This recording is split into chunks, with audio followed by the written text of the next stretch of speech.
the news, good evening. The Ministry of Health has received 3 more donations this week in relation to the COVID-19 pandemic. This was during a ceremony at the Sheikh Khalifa Diagnostic Center earlier this week. The first donation, 5,000 syringes complete with needles, was by the Ambassador of the Sovereign Order of Malta, Mrs. Alexandra Azais, on behalf of her son, Alexandro. It was the Minister of Health, Mrs. Peggy Vidot, who accepted the donation. On behalf of the Ministry, the government and myself, a very big thank you to your son for his generosity.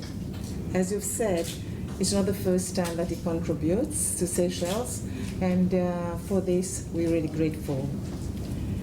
Every little help that we get assists within the big mammoth task that we have to respond to control and prevent the COVID pandemic here. So the donation of syringes will be very, very helpful in our campaign to immunize as many people as we can in Seychelles against COVID-19. And it is therefore very, very much welcome. The 2 other donations were received by the Deputy Chief Executive Officer of the Healthcare Agency, Mrs. Kathleen Cecilia. They comprised of cash amounting to 40,000 rupees from the Nepalese community in Seychelles, which will go towards the COVID-19 fund, and 2 sets of laptops and printers, as well as other goods from the General Employer Trade Union of Seychelles, GETUS. The latter will benefit isolation centers and frontline staff of the Ministry of Health.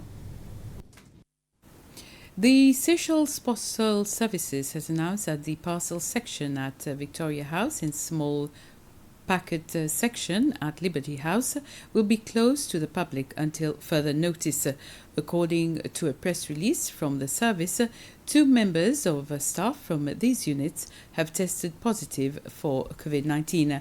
As per the Ministry of Health, all staff of the unit who have had close contact are in home quarantine and are waiting for their PCR test results. However, all other sub-post offices and other sections at Liberty House remain open.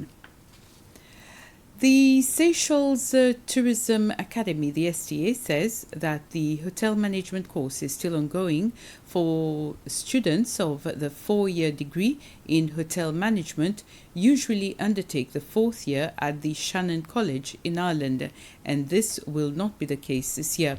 Due to the global pandemic, these students are now following their course through virtual classes.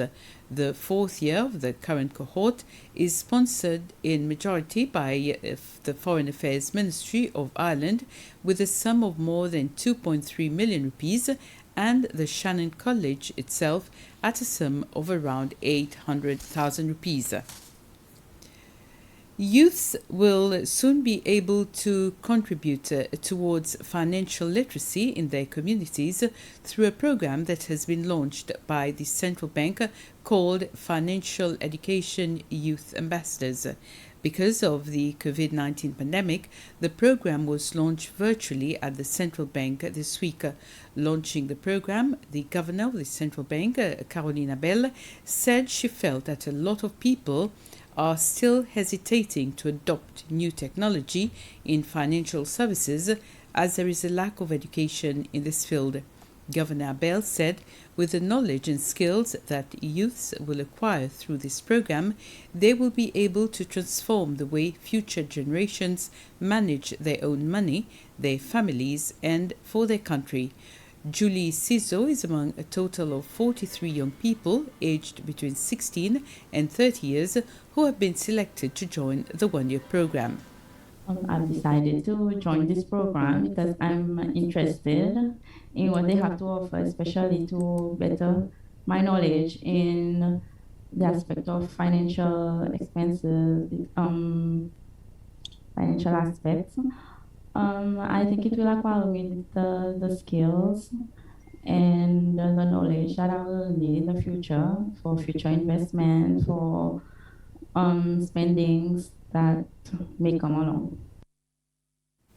The National Institute of Technology and Innovation, NISTI, has received a 3D printer donated by Professor Ralph Etienne Cummins, a Seychellois who works at the Johns Hopkins University in the United States. The machine has cost around $1,000.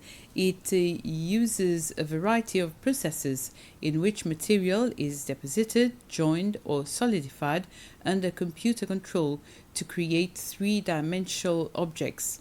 The chief executive of NISTI, Xavier Estico, says the 3D printer will be useful when promoting science, technology, and innovation among young people and to local entrepreneurs.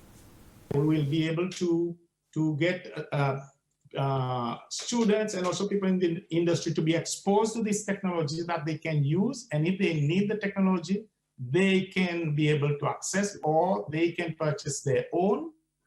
But we will be there to support the use of this technology. This is going to have the first BTI, Business Technology and Innovation Incubator. This is a space where people come for the ideation to commercialization. So this is part and parcel of those technology that will be accessible through our BTI, Business Technology and Innovation Incubator. Somebody would like to have a prototype of something they can use the machine. Once they understand the technology, they can print their prototype and then replicate and mass produce whatever they would like to. SPC has learnt of the passing away of Seychellois entrepreneur Mr. Jean Zingwol. Mr. Zingwol was the founder of P&G Supplies Pty Limited, Homemakers, a family business providing essential home supplies to the nation for over 3 decades. President Wavel Ramkalawan has, on behalf of the government and the people of Seychelles, expressed his heartfelt sympathy and deepest condolences to the Dingwall family. He said that Mr. Dingwall was an avid Seychellois businessman who has played an important role in bringing quality products to many Seychellois homes and citizens. We now end this news summary. Have a very pleasant evening.